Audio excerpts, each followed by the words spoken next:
2020 was an amazing year. An amazing year if you don't consider this, or this, or this, and maybe all of this. Okay, maybe it wasn't such a good year for humanity, but it was a fabulous year for the gaming industry. And today, we are counting down the best games that defined 2020. I'm Nighton, and you're watching Trigger 2. Yakuza Like a Dragon was the first big hit of the year. For the first time ever, the Yakuza series crossed the bondage of PlayStation and made its debut on Xbox and Windows. It's the perfect Yakuza game for those who have never played the previous titles of the series. Like a Dragon introduces a new protagonist named Ichiban Kasuga to replace the legendary Kazuma Kiryu. Ichiban was imprisoned for 18 years. He took one for the team. Or that's what he thought. Only to be betrayed by his former boss. Ichiban then goes on a personal quest to become a hero and uncover the reason of his betrayal, alongside other playable characters. A number of game mechanics changed as well, that made Yakuza Like a Dragon feel more like an RPG, rather than a Yakuza game. Turn-based combat, a class system are a few to mention.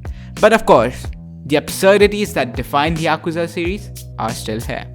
While February was a slow month for games, there was no shortage of memorable titles in March. And given the fact that life across the globe came to a standstill and we were all quarantined in our homes, it was the perfect time for all these games to drop. Animal Crossing's A New Horizon, a modern Switch revamp to a Nintendo classic.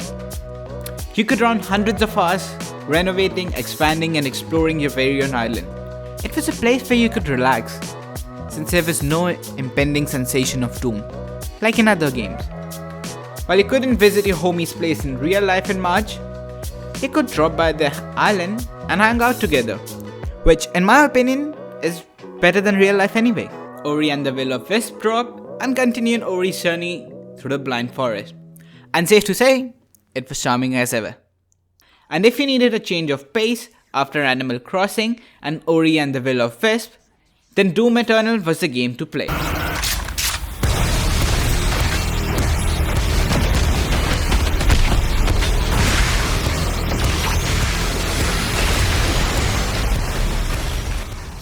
It's the sequel to the 2016 reboot of the Doom. You know the drill. Demons, chainsaws, upbeat music and a lot of blood. Doom Eternal did all of this, just better than before. Half-Life Alyx was a genre-defining VR title, set in between the events of Half-Life and Half-Life 2.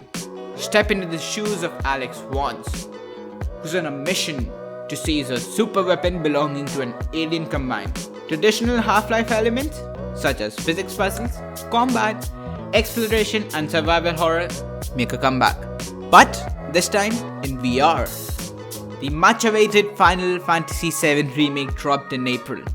Just like the original Final Fantasy VII, the game is set in a dystopian cyberpunk metropolis of Midgard and puts players in the role of mercenary named Cloud Strife. However, this time around, you can see each different strand of Cloud's hair. Just look at those gorgeous locks. Yeah, the graphics were also pretty good and the combat was revamped as well, but just look at those locks. But that's not the biggest reveal of April. The most awaited game of the decade, Cyberpunk. Excuse me, sir. Excuse me. Yeah, what's up? It says Cyberpunk was cancelled. Alright, I guess it's acceptable. We waited so long for the game. A couple of more months can't hurt. May blessed us with Minecraft Dungeons. And here's my friend who'll explain what the game is all about better than I ever can. I have a Dungeon crawler. I have Minecraft. Minecraft Dungeons. June was dominated by The Last of Us 2, or shall I rather say the game of the year. Following the story of The Last of Us, players stepped into the shoes of Ellie, who's all grown up now.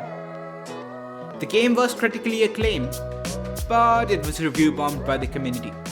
You know the whole story about the backlash.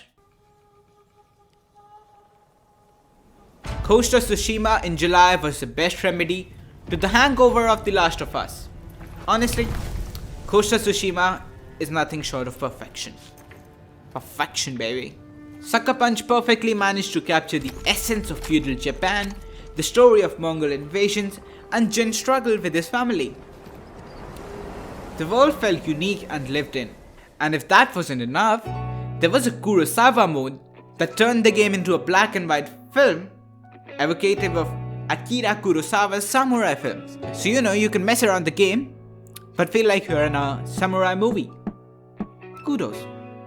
July also blessed us, or rather me, with the new Fable trailer. If you don't know, I'm kind of into Fable games. Okay, maybe I'm not just kind of into Fable games, I live for Fable games, and the new trailer ignited a hope of life in me. I'm sorry, where was I? Alright, August. August was a month of indie games. Windbound was the first one in August. Think of Windbound as a blend between Disney's Moana and Zelda Breath of the Wild. You're a warrior, caught at sea and shipwrecked on an island. You explore, adapt, and navigate the seas and the land to survive. Next up in August was the Bean Boys. I'm talking about Fall Guys. The game seriously took over the internet by storm. I mean, literally everyone was a clumsy bean, running around to win a dollar store Takeshi's castle. I've played a lot of games, but Fall Guys is the only game that's fun even when you lose. But it wasn't written in Fall Guys' destiny to remain relevant for over a month, as another bean game came and dominated the multiplayer scene. The game that raised compulsive liars and taught us not to believe in our friends, no matter what they say. It's Among Us! Even though it was launched back in 2018, 2020 was the year of Among Us. Speaking of indie games, we also saw a trailer for Black Myth Wukong, an action RPG by Chinese developer GameSign, and it's based on the 16th century novel Journey to the West.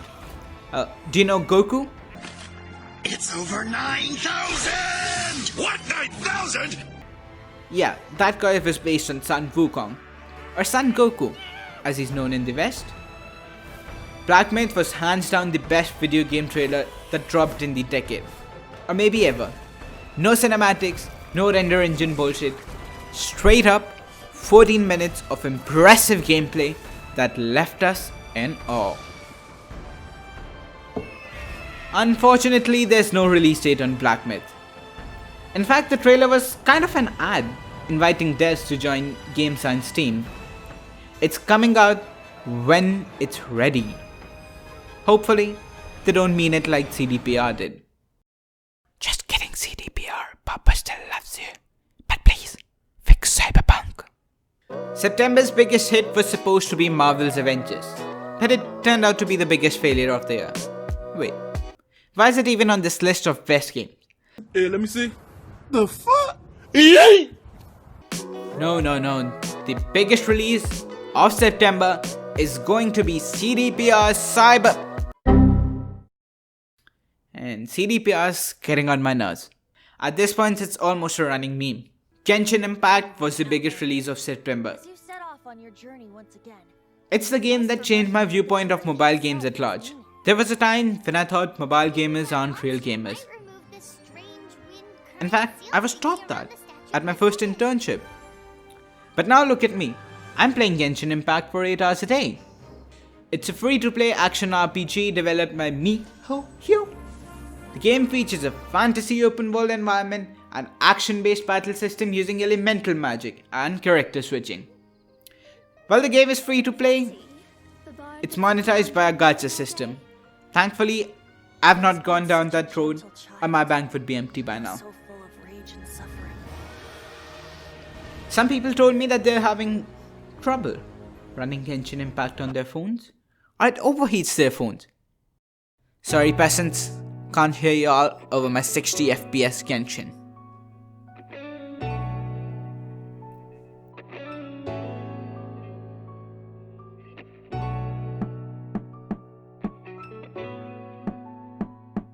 Thanks to a ton of things to do, constant updates, and more importantly, cute waifus.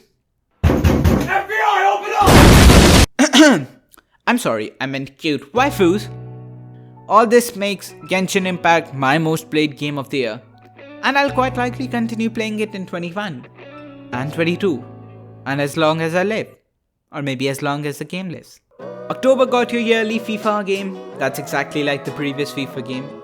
And we also got Watch Dogs Legion, a Watch Dogs game based in a futuristic London where you could recruit and play as anyone.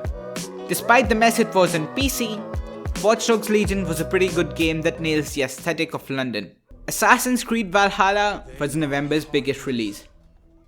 Valhalla takes the series to the much requested Viking era. Set in the 1837 AD, the game recounts the story of Viking invasion of Britain. You play as Eivor, a Viking raider who's caught between the conflict of Assassin Brotherhood and the Templar Order, all the while trying to reclaim England.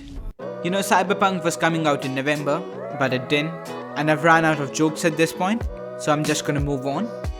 Rockstar pulled a sneaky one on us and dropped Red Dead Redemption Online. Yeah, I pulled a sneaky on you. A standalone title based in the world of Red Dead Redemption. It cost like $5. Go play it. It's pretty good. The first big game of December was Immortals Fenyx Rising, a game that was previously known as Gods and Monsters. You know, Ubisoft had quite the nerve to release a game in the same month as Cyberpunk, and they did suffer for it. The hype for Immortals Fenyx Rising was buried under Cyberpunk. But Fenyx Rising is a pretty good game nonetheless, the one you quite likely would have missed. Think of it like this: Assassin's Impact, Odyssey of the Wild. The wacky narration and the dialogue kind of also reminds me of the Fable, but I'm just hungover of Fable, maybe it's just me. Let me know down in the comments if you see the Fable element as well. It's made by the same team as Odyssey and based in ancient Greek. The art style was dramatically changed as well, and personally, I think the previous art style was much better.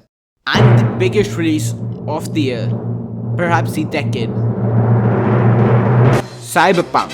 Hey intern, are you sure? Yes sir, perfectly sure, perfect. Are they gonna drop it now? Yes sir, 10 December, mark my words. Cyberpunk. Oh no, it's broken.